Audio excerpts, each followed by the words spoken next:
sans plus tarder, pas d'autres nouvelles, on va y aller avec le message. Le message, je suis content aujourd'hui, on finit une chose, hein? On finit Jacques aujourd'hui. Et la lettre de Jacques, c'était intéressant, je trouve. C'est intéressant parce que c'est calqué, c'est un résumé hein, de Sermon sur la montagne. Il résume bien ça. Et puis, comme le Sermon sur la montagne, c'est impossible de l'accomplir par la chair. On peut seulement l'accomplir en Jésus-Christ. Et c'est lui qui nous donne la force de le faire. Hein? Si tu veux aimer ton prochain, n'essaie pas de faire ça avec ta chair. Tu vas le serrer fort dans tes bras. Mais en Jésus-Christ, on a quelque chose d'autre à faire. Et on va y aller avec une première lecture dans Jacques 5, 13 à 16. Lisons ensemble. Quelqu'un parmi vous est-il dans la souffrance? Qu'il prie. Quelqu'un est-il dans la joie? Qu'il chante des cantiques. Quelqu'un parmi vous est-il malade? Qu'il appelle les anciens de l'Église et que les anciens prient pour lui en loignant d'huile au nom du Seigneur. La prière de la foi sauvera le malade et le Seigneur le relèvera. Et s'il a commis des péchés, il lui sera pardonné. Confessez donc vos péchés les uns aux autres et priez les uns pour les autres afin que vous soyez guéris. La prière fervente du juste a une grande efficace. Élie était un homme de la même nature que nous. Il pria avec instance pour qu'il ne plût point. Il ne tomba point de pluie sur la terre pendant 3 ans et 6 mois. Puis il pria de nouveau et le ciel donna de la pluie et la terre produit son fruit. Mes frères, si quelqu'un parmi vous s'est égaré loin de la vérité et qu'un autre les ramène, qu'il sache que celui qui ramènera un pécheur de la voie où il s'était égaré sauvera une âme de la mort et couvrira une multitude de péchés. Prions ensemble. Seigneur, merci Seigneur pour la lettre de Jacques qui vient nous renseigner, Seigneur, comment se comporter en tant le vrai croyant, comment il se comporte, quelle action il produit. Et celui qui croit en toi, inévitablement, produit du fruit, Seigneur. Et on veut te remercier pour Jacques, parce qu'il nous a parlé franchement, il nous a parlé directement, et il nous montre maintenant comment agir dans différentes situations de notre vie, afin qu'on puisse t'honorer. Merci, Seigneur. Bénis ta parole, afin que nous puissions la mettre en pratique et que nous puissions vraiment représenter ce que nous sommes, le corps de Christ. Amen. Amen. Donc, premier verset, on va y aller verset par verset, on va voir un peu ce qui en parle. Quelqu'un parmi vous est-il dans la souffrance qu'il prie? Quelqu'un est-il dans la joie qu'il chante des cantiques? Hein, il commence vraiment, là on en voit 2, mais dans le verset 14, on en voit une 3e. 3 manières, 3 comportements par rapport à une situation précise. Et il dit, quelqu'un est-il dans la souffrance? Pourquoi est-il dans la souffrance? Parce qu'il vient de parler qu'il y a des riches qui abusent des pauvres. Et il y en a là-dedans qui peuvent être dans la souffrance. Il y en a là-dedans qui peuvent être, ils manquent d'argent. On a vu hein, qu'il est tué même, il maganait. Et puis, si quelqu'un est dans la souffrance, mais qu'il prie. Moi, ça me fait penser que l'épreuve, là, n'est pas là pour rien. Et Dieu la permet pas pour rien. Pour qu'on puisse le connaître là-dedans. Parce que s'il n'y a pas d'épreuve, tu ne peux pas connaître Dieu. Tu dois avoir l'épreuve pour connaître Dieu. Parce que le juste vivra par la foi. S'il n'y a rien qui arrive, tu ne peux pas mettre ta foi dans la main de Dieu. S'il n'y a rien qui arrive, mettons les finances. Tu es riche, tu n'en manqueras jamais. Tu ne vas pas dire comment m'a payé mon compte de taxes, mon compte d'hydro. Tu n'as pas à mettre ta foi. Mais quand l'épreuve vient, là, on a la foi. Là, on doit mettre notre foi dans les finances. On doit mettre notre foi dans toutes sortes de choses. Ici, si quelqu'un est dans la souffrance, il y a des raisons pourquoi on souffre, différentes raisons pourquoi on souffre. Des fois, c'est parce qu'on a fait des mauvais choix. Des fois, c'est parce que quelqu'un a abusé de nous. Différentes raisons. Dans l'épître de Jacques, c'est vraiment des gens qui ont abusé d'autres gens. Et puis, c'est pas évident quand quelqu'un abuse de toi. Seigneur, il dit, aime ton ennemi. C'est de faire ça. Impossible sans Dieu. Fait qu'il dit ici, si quelqu'un est dans la souffrance, qu'il prie. Mets ta foi en action. La foi va demander à Dieu. Tu sais très bien, par la loi, qu'on ne peut pas accomplir la volonté de Dieu. Donc, on doit lui demander son aide. Lui, il va nous aider à passer au travers et accomplir sa volonté. Qu'il prie. Quelqu'un est-il dans la joie? Bien, qu'il chante des cantiques. Wow! Hein? Si tu es dans la joie, bien, profite-en, là. Profite-en et que ça se reflète dans ta vie. Trop souvent, on voit des chrétiens qui tu vois aller sur la rue et là, tu te demandes, il est chrétien? Il survit la vie chrétienne ou il est chrétien? T'sais? Est-ce qu'il est content d'être chrétien? Notre espérance, là, c'est notre salut, c'est déjà quelque chose qui est tout accompli. Le ciel, c'est ce qui nous appartient. C'est parce qu'on ne réalise pas. On ne réalise pas tous les trésors que Dieu nous donne. On ne réalise pas tout ce que le Seigneur a fait pour nous, et tout ce qu'il fait encore, puis tout ce qu'il fera pour nous. Mais si on réalise ces choses-là, wow, écoute, on se mettrait à voler, tu sais, mais on ne le réalise pas. Il faut le réaliser. Et ici, qu'il chante des cantiques. Pourquoi chanter des cantiques? Les cantiques nous rappellent tout ce que Dieu a fait pour nous. Hein, dans Romains 12 à 15, réjouissez-vous en espérance, soyez patients dans l'affliction, persévérez dans la prière, pourvoyez aux besoins des saints, exercez l'hospitalité, bénissez ceux qui vous persécutent, bénissez et ne maudissez pas, réjouissez-vous avec ceux qui se réjouissent et pleurez avec ceux qui pleurent. On a besoin de vivre la vie chrétienne en Église. On a besoin de prier avec ceux qui prient, se réjouir avec ceux qui se réjouissent et pleurer avec ceux qui pleurent.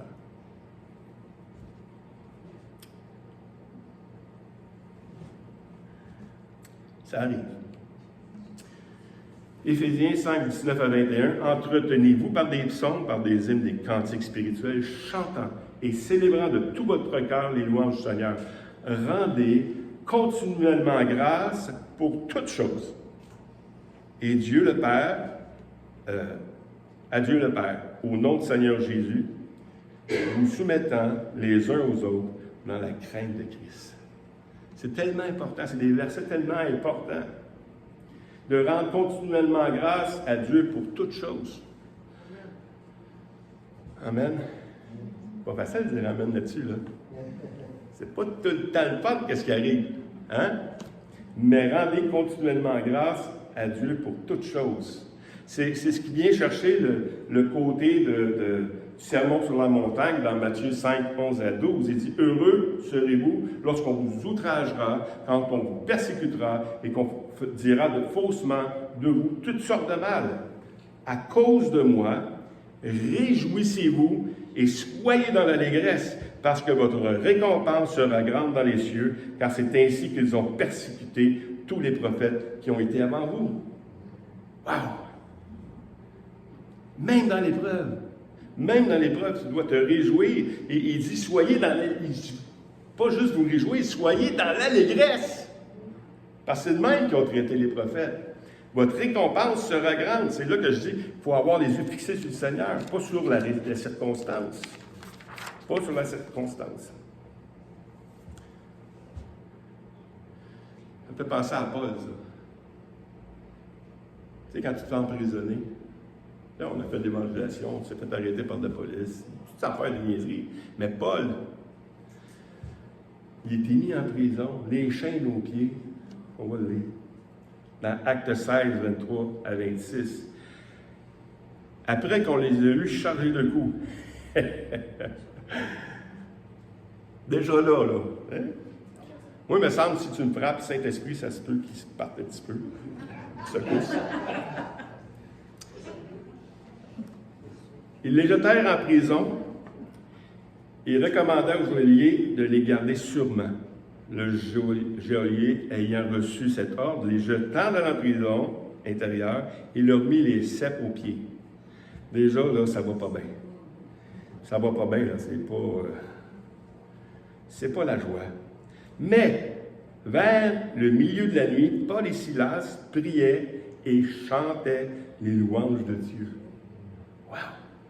Chantaient les louanges de Dieu. Et les prisonniers les entendaient. Et tout à coup, il se fit un grand tremblement de terre, en sorte que tous les fondements de la prison furent ébranlés.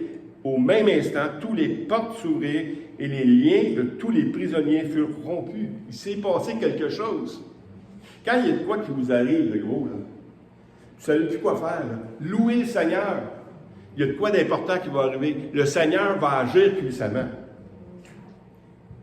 Pas capable de regarder. Pas capable de regarder parce que c'est ça, quand il arrive de quoi? C'est dur. T'apprends que tu as un cancer. Comment je vais louer le Seigneur? Mais on prie. On a prié pour elle. Puis cette semaine, elle a une bonne nouvelle. Pas de trace de cancer. C'est juste une masse qu'il va falloir qu'il soit enlevée. C'est merveilleux, ça. On peut louer le Seigneur ensemble. Amen. Il continue au verset 14, il dit « Quelqu'un parmi vous est-il malade? » Qu'il appelle les anciens de l'Église et que les anciens prient pour lui en loignant d'huile au nom du Seigneur. Ça, c'est un verset important. C'est contredit dans les Écritures par différents auteurs, comme John MacArthur, par exemple. Il dit, c'est un passage qui est dur à interpréter parce que le mot guérison, si quelqu'un est malade, déjà, le mot malade, il peut être appliqué à différentes sauces, tu sais. Quelqu'un qui est malade, le mot, je ne me souviens pas c'est quoi en grec, là, je ne l'ai pas retenu parce que c'est...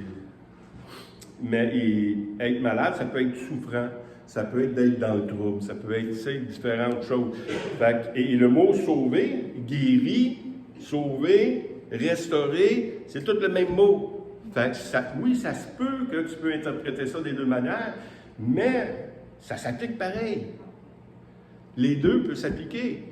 Va voir les anciens, mais il y a juste dans une occasion que l'huile est utilisée, c'est pas quand quelqu'un ne file pas, c'est quand quelqu'un est malade, qui a besoin d'une guérison. Et puis c'est là qu'on voit ça dans Marc 6, 12 à 13, quand que le Seigneur a envoyé les 12. Ils partirent et prêchèrent la repentance, ils chassèrent beaucoup de démons en les loignant d'huile, beaucoup de malades, et il les guérissait. Donc, on voit que l'onction d'huile, oui, il y a plusieurs fonctions dans la Bible, l'onction d'huile, quand tu vois un roi, quand tu fais toutes sortes de choses, mais ici, il parle vraiment d'une guérison. On l'a vécu ici, dans l'Assemblée, notre frère René, il avait vraiment un mal de hanche. Il a demandé la guérison. Il a demandé qu'on prie pour lui avec l'onction d'huile. On a prié pour lui. Plus jamais mal, là.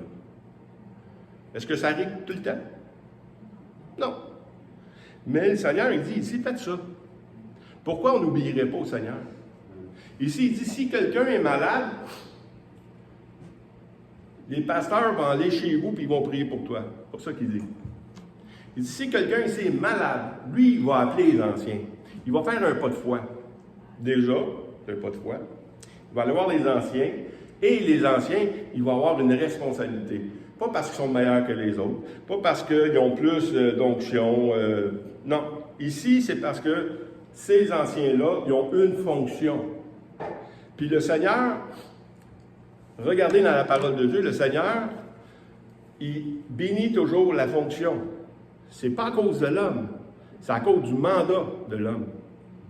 Et on le voit, par exemple, quand il y en a un qui disait il est préférable qu'un seul meure pour la nation. Il ne disait pas ça de lui-même, mais parce qu'il était en fonction, c'est à cause de ça qu'il le dit. Mais ici, c'est la même chose. C'est à cause de sa fonction que tu peux aller le voir. Il va oindre l'huile et au nom du Seigneur. Dans le psaume 133, on va le lire au complet. Il y a juste 3 versets. Psaume 133, Cantique des degrés de David, voici qu'il est agréable, qu'il est doux pour des frères de demeurer ensemble. C'est comme l'huile précieuse qui répandue sur la tête, descend sur la barbe d'Aaron, qui descend sur le bord de ses vêtements. C'est aussi comme c'est comme la rosée de l'Hermon qui descend sur les montagnes de Sion. C'est là que l'Éternel envoie la bénédiction, la vie pour l'éternité. On voit ici que l'huile est comparée à une bénédiction de l'Éternel qui vient sur son peuple. Il vient sur Aaron. Il vient sur ceux qui sont ordonnés. Il vient sur tous ceux que Dieu s'est choisis. Et ici, l'huile est même représentée comme de l'eau. C'est important, on va revenir à ça plus tard. L'eau aussi, ça donne la vie. Donc, on va revenir à ça. On va continuer dans Jacques 5,15. Il dit, « La prière de la foi sauvera le malade, et le Seigneur relèvera, et s'il a commis des péchés, il lui sera pardonné. » J'aime ça. J'aime ça parce qu'il ne dit pas... OK, vous allez faire ça, puis peut-être qu'il va être guéri. Tu sais? Si vous y allez fort, fort, fort. Non, non. Il dit ici, la prière de la foi sauvera le malade. Ça arrive des fois, je suis malade. Je ne demande pas à tout le monde de prier pour moi. Ceux qui n'ont pas la foi, je ne demande pas de prier. Ceux qui n'ont pas la foi pour la guérison, je ne demande pas de prier pour moi. Je demande à ceux qui ont la foi de la guérison de prier pour moi. Parce que c'est par la foi, par la prière de la foi, que le malade va être guéri.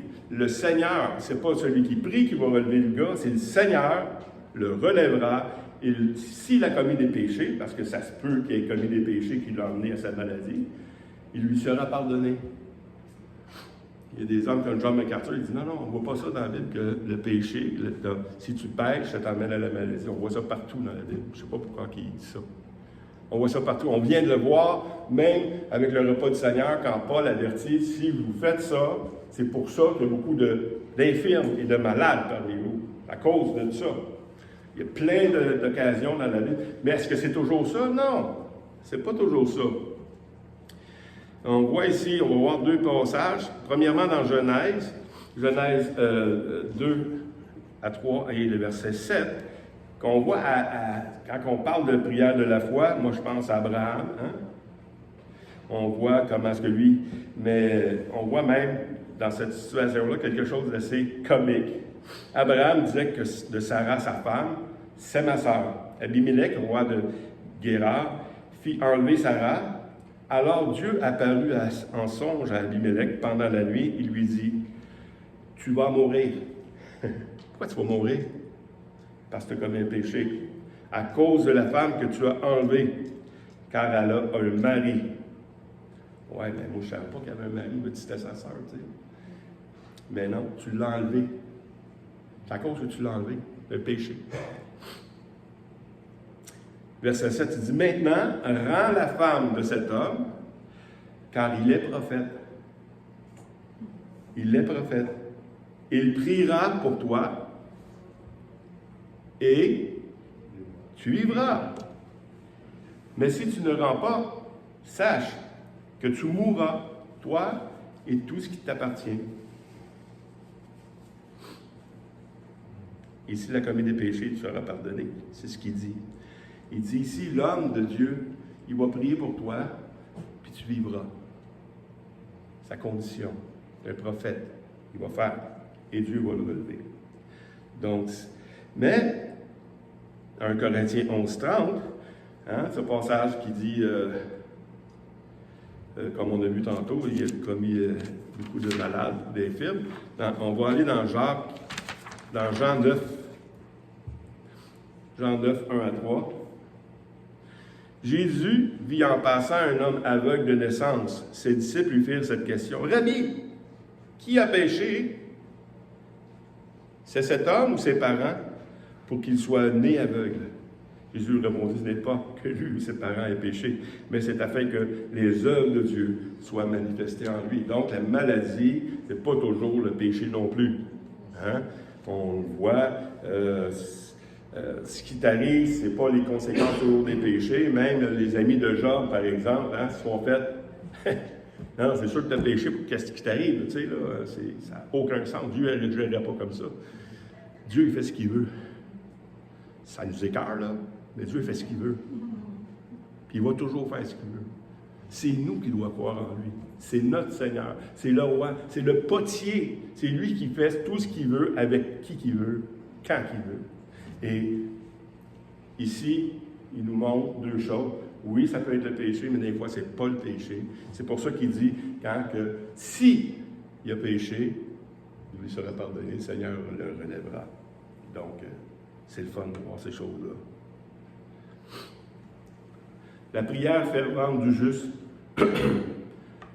a une grande efficacité. On est rendu à Jacques 5, 16. Confessez donc vos péchés les uns aux autres et priez les uns les autres afin que vous soyez guéris. La prière fervente du juste a une grande efficace.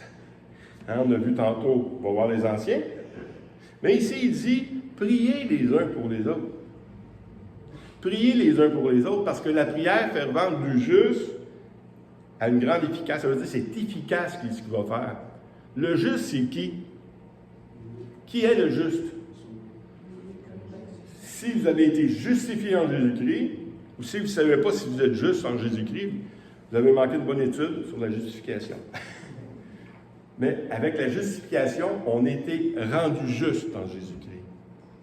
Et parce qu'on a été sauvés en Jésus-Christ, nous sommes tous justes. Nous sommes tous saints en lui. Ça paraît pas toujours, mais en lui, c'est comme ça. Dans Romains 5, 17 à 19, si par l'offrande d'un seul la mort a régné par lui seul, à plus forte raison, ceux qui reçoivent l'abondance de sa grâce et du don de la justice régneront-ils dans la vie par Jésus-Christ, lui seul. Ainsi donc, comme par une seule offense, la condamnation a atteint tous les hommes, de même par une seule acte de justice, la justification qui donne la vie s'étend à tous les hommes, car comme par la désobéissance d'un seul homme, beaucoup ont été rendus pécheurs, de même par l'obéissance d'un seul, beaucoup seront rendus justes. Juste. On est rendu juste. Et celui qui est justifié, sa prière est efficace. Donc, pas toujours besoin d'aller voir le pasteur. Et je m'efforce, si vous avez remarqué, quand il y a quelqu'un de malade, c'est pas moi qui se précipite vers les malades. Je demande aux gens de venir prier pour le malade. Parce que la prière du juste a une grande efficacité. Est efficace. On ne le croit pas toujours, mais elle est efficace. Combien de fois j'ai prié pour un malade, puis quand il était guéri, j'ai moi-même été surpris, tu sais. T'sais, on y va par la foi, mais en même temps, on est tout le temps surpris quand ça arrive. Mais c'est comme ça. Parce qu'on est juste, parce qu'on est en lui, parce qu'il nous demande de faire des choses, ça arrive. Et il continue, versets 17 et 18, en démontrant qu'Élie était un homme de la même nature que nous. Il priait avec instance pour qu'il ne plût point. Il ne tomba point de pluie sur la terre pendant 3 ans et demi. 3 ans et demi. C'est pas une bénédiction, ça. C'est une malédiction. Puis, il pria de nouveau, et le ciel donna la pluie, et la terre produit son fruit. Wow! Élie, c'est un homme comme nous. Oui, il a vécu des grandes choses avec Dieu. Hein, quand il a des choses, moi ça me fait rire, quand il va confronter les prophètes de Baal, et puis il nargue un peu là, en même temps, tu sais. Tu te dis, waouh, c'est un homme qui... Mais en même temps, tu vois, c'est un peu heureux. Il fuit. C'est un homme qui se décourage. C'est un homme qui est en dépression. C'est un homme comme nous. C'est pas un super-héros. C'est un homme comme nous. Fait que si lui a fait ça, un homme comme nous, vous aussi, il va faire ça. Puis ici, il ramène encore une fois la pluie. Hein? L'huile, la pluie. La pluie, ça donne la vie. dans Jean 15, 7 et Jean 15, 7, « Si vous demeurez en moi et que mes paroles demeurent en vous, demandez ce que vous voudrez, cela vous sera accordé. » C'est qui le promet, ça? C'est le pasteur Sylvain ou c'est... C'est Dieu qui le promet. Si vous demeurez en moi, demandez ce que vous voudrez et cela vous sera accordé. Pour quelle raison ça vous est accordé dans le verset 16? Il nous dit ici, 16, 24, « Jusqu'à présent, vous n'avez rien demandé en mon nom, demandez et vous recevrez, afin que votre joie soit parfaite. » Il se soucie de la joie de ses enfants. Il veut qu'on le demande, qu'on se réjouisse. Merveilleux. C'est merveilleux la parole de Dieu. C'est merveilleux ses promesses. On l'a chanté le matin, hein? Trace un chemin. Il répond toujours. Il fait toujours. Il répond à ses promesses. La deuxième partie dit, puis il pria de nouveau, et le ciel donna la pluie, et la terre produit son fruit. La pluie, là, ça donne la vie. Et dans la parole de Dieu, on voit souvent que la pluie, c'est une bénédiction de Dieu. Dans Ésaïe 55, 10 à 11, on voit à quoi est représentée la pluie. Comme la pluie et la neige descend des cieux, il ne retourne pas sans avoir arrosé, fécondé la terre, et fait germer les plants, sans avoir donné la semence au semeur et du pain à celui qui mange. Ainsi en est-il de ma parole qui sort de ma bouche. Elle ne retournera pas à moi sans effet, sans avoir exécuté ma volonté et accompli mes desseins. Ici, c'est quoi l'eau? C'est la parole. Dans le contexte de Jacques, c'est là qu'on est rendu. Il est en train de conclure, Jacques, là. Il est en train de conclure avec tout ce qu'on a vu, là. Si quelqu'un est découragé, là, l'eau, ça va te donner la vie. C'est la parole de Dieu qui donne la vie. Le ministère pastoral, le ministère de relations d'aide, c'est ça. Si quelqu'un ne va pas bien, tu vas avec lui, tu parles de la parole. C'est par la parole qui donne la vie. C'est la parole qui donne la vie. C'est pas nécessairement juste être à côté. Des fois, ça fait, mais il faut y aller. Comme la pluie, c'est sa parole. Elle accomplit la volonté de Dieu. Dans 1 Corinthiens 1, 21, il dit, « Car puisque le monde avec sa sagesse n'a point connu Dieu dans la sagesse de Dieu, il a plu à Dieu de sauver le croyant par la folie de la prédication. » Quand tu es découragé, on doit s'encourager.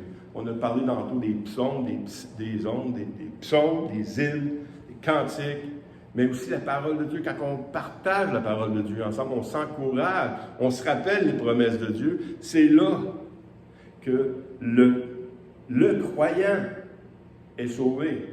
Il a plu à Dieu de sauver le croyant par la folie de la prédication.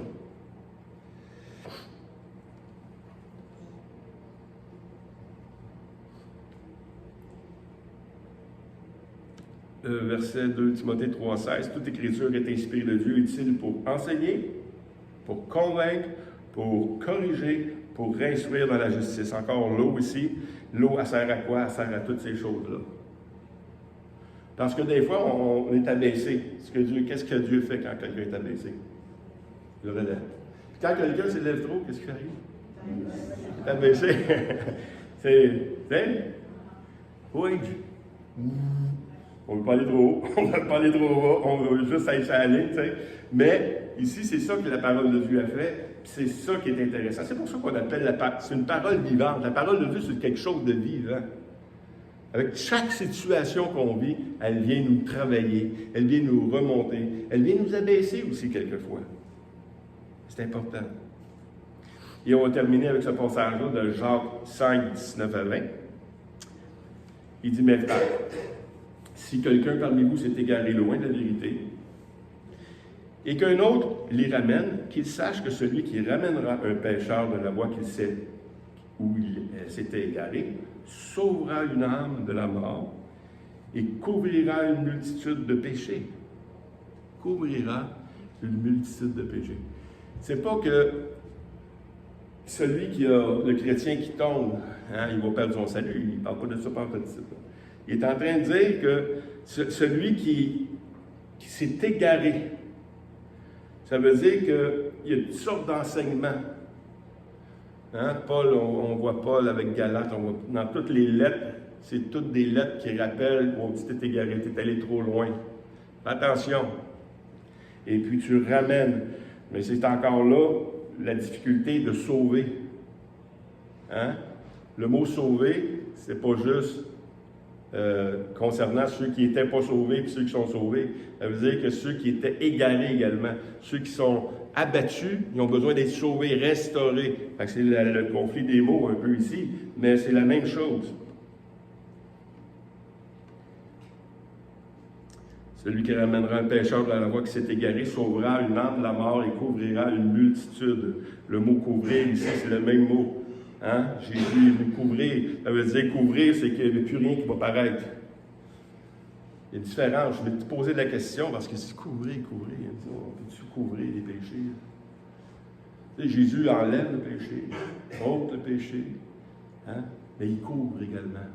On le voit dans différents passages, que c'est couvert aussi. Et l'Église, en agissant ici, avec quelqu'un, si vous confessez vos péchés, on ne va pas le dire à tout le monde. On va prier avec lui. On va être pardonné. Puis on va vivre d'une manière plus sage. Il faut faire attention parce qu'il y a des choses qui se disent des fois, puis ça continue à faire du trouble. C'est pas là que je vais aller. Je vais aller dans le côté que si tu es tellement découragé, hein, vous savez qu'il y en a qui boivent parce qu'ils sont découragés, puis sont découragés parce qu'ils boivent. C'est un cercle vicieux. Hein? La drogue, c'est la même chose. Toute addiction, c'est la même chose. Mais si quelqu'un vient te parler de ça, tu n'es pas là pour le condamner. Tu es là pour prier pour lui. Pour l'enlever de là. Lui montrer la grâce de Dieu. 2 Timothée, on va le voir, 3 derniers passages. 2 Timothée 2, 24 à 26. Il ne faut pas qu'un serviteur du Seigneur ait des querelles. Il doit au contraire avoir de la condescendance pour tous. Être propre, enseigné, doué de patience. Il doit redresser avec douceur les adversaires dans l'espérance que Dieu leur donnera la repentance pour arriver à la connaissance de la vérité et que, revenus dans leur bon sens, ils se dégageront des pièges du diable qui s'est emparé d'eux pour les soumettre à sa volonté. C'est dangereux de pécher. C'est dangereux de penser qu'on est debout. Celui qui est debout prend garde de tomber. Il faut faire attention à ces choses-là. Mais on en voit ici encore la parole, relation d'aide, aider quelqu'un pour qu'il sorte des pièges du diable.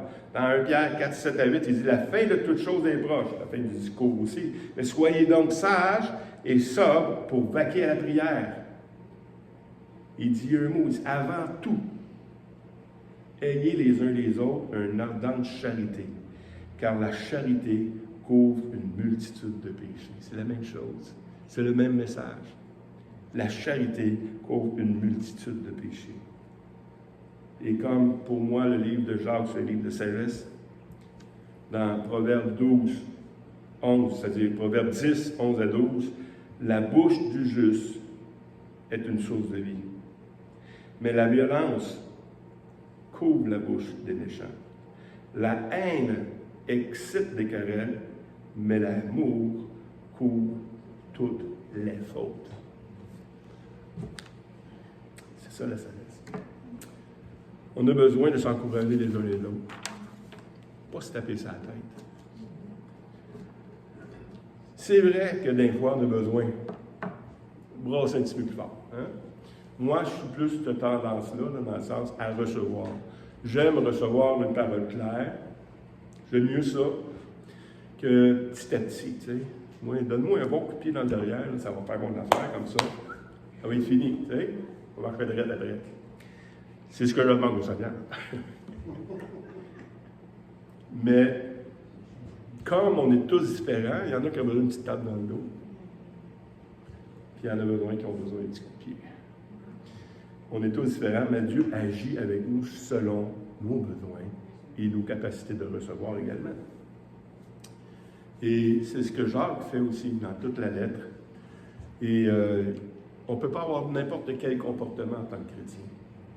On a vu beaucoup de comportement. Et on a vu que la foi, c'est quoi? La foi, c'est pas juste de croire que Dieu existe. La foi, elle a des pattes, elle a une action qui est accompagnée de ça. Hein?